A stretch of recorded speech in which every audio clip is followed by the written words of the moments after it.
Hoje eu quero mostrar para vocês 3 formas de fazer o corte do seu molde no feltro. Então, quando eu iniciei no artesanato em feltro, eu fazia dessa forma, que não é errado, mas dessa forma não agiliza na produção.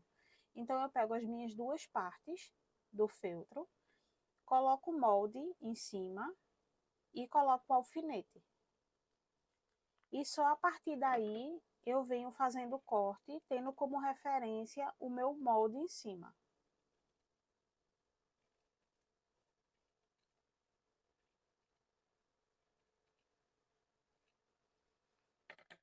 Então, dá certo? Dá. Mas se você pega uma encomenda de 30 chaveiros e você vai fazer dessa forma, não fica tão prático, não agiliza na sua produção.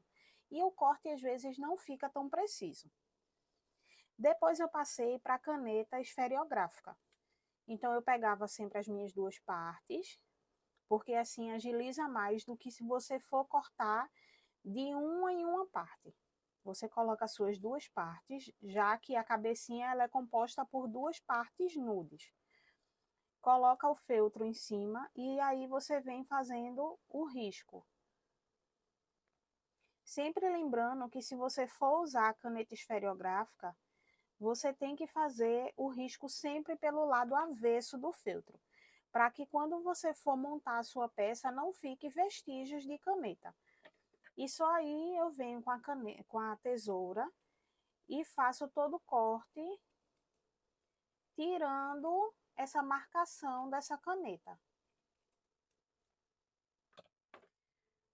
Assim.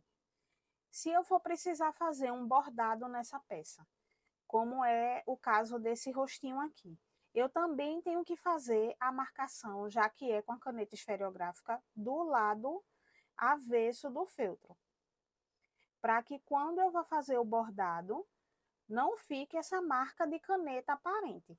Então, fica o processo mais demorado, porque quando você vai fazer o bordado, você tem sempre que estar virando o lado para ver se o bordado está saindo correto do lado direito do feltro. E aqui temos a nossa queridinha caneta apagável, que ela agiliza bastante o processo no ateliê.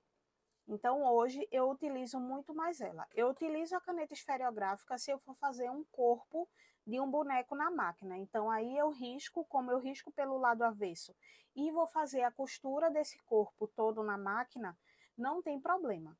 Mas se eu for fazer na mão, eu sempre utilizo a caneta apagável. Então, aí eu faço todo o risco.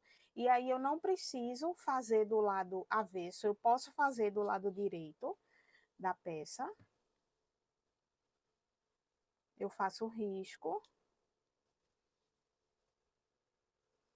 E também posso fazer o risco do bordado pelo lado direito.